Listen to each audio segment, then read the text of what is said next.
Hello guys! Welcome back to my channel. Kumusta na kayong lahat dyan? Ngayon guys, gagawa tayo ng isang lumpia guys na gawa sa sprout munggo. Ayan guys, papakita ko sa inyo guys kung paano. At ito pala yung mga sangkap na gagamitin natin. Yan, ito guys, sprout munggo, ibabad natin sa asin at malamig na tubig. Ito naman guys, cabbage. Yan guys, una natin gagawin.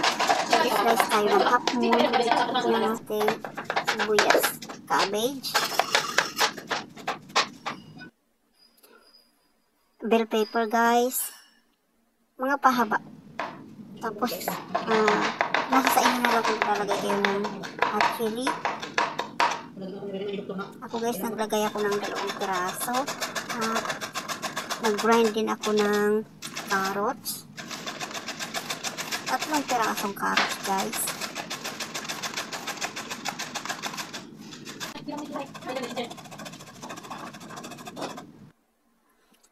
At ngayon guys, ito naman yung ating garlic at saka ating ginger. Yan guys, i-smash lang natin.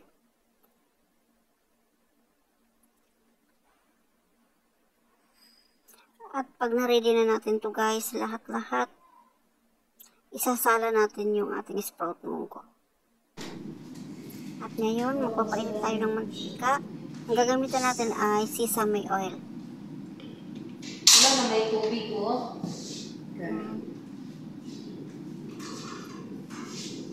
Tapos ilalagay natin ang ating bawang, ang garlic natin. At tapos ang ating luya na ginidgid natin. Pagkatapos guys, isusunod natin ang ating red onion. Ayan, sunod natin ang red onion.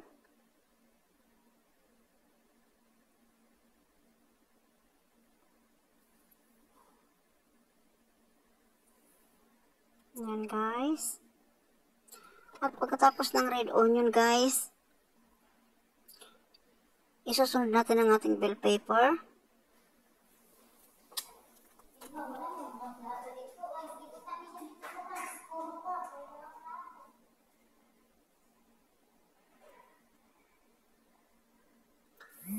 At tapos, isusunod natin guys ang ating cabbage,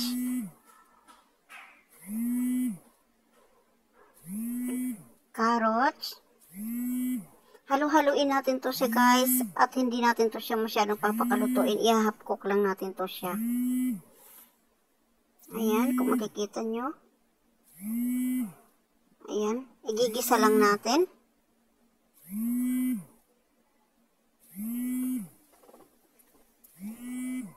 Igisa lang natin siya guys.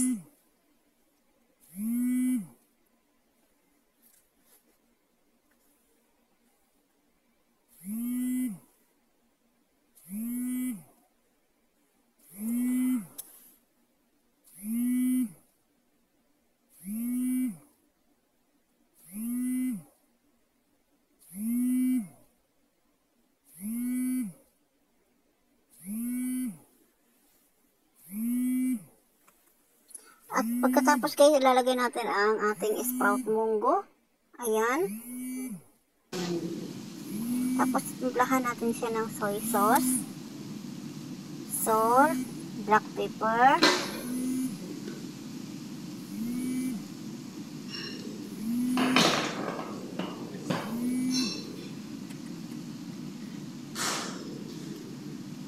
yan. At syempre guys, haluin natin to siya guys hanggang sa mahalo siya lahat. At pwede natin tong i-off na ang ating apoy. At haluin guys hanggang sa mahalo siya, mamix siya masyado. At be sure lang guys na hindi masyadong luto ang ating gulay para maganda siyang balutin. Kaya ngayon guys, ang last, lalagyan natin siya ng ating mamasita. oyster sauce. Okay. Yan ang magpapalasa guys. Ayan.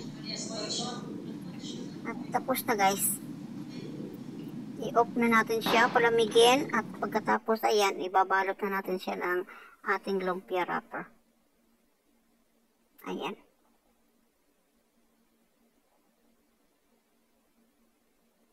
Ganito lang guys ang pagbalot guys. At syempre papalamigin natin siya para hindi masira ang ating pangbalot. At kung may tubig man siya guys, may sabaw, isasala natin siya guys para maging tuyo ang ating lumpia. Yan. Ganyan lang ang pagbalot guys. Ulit-ulitin lang at ito na siya guys. Pwede itong i-air fry o pwede naman itong i-prito. Kung air fryer guys, ito ganito lang siya.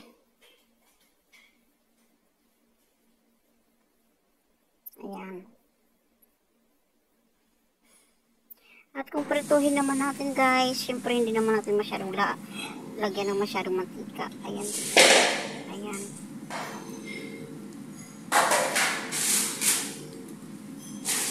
Sana guys nagustuhan nyo ang vlog ko ngayon guys. Maraming salamat sa pagkikilik. At sana pindot lang na notification bell.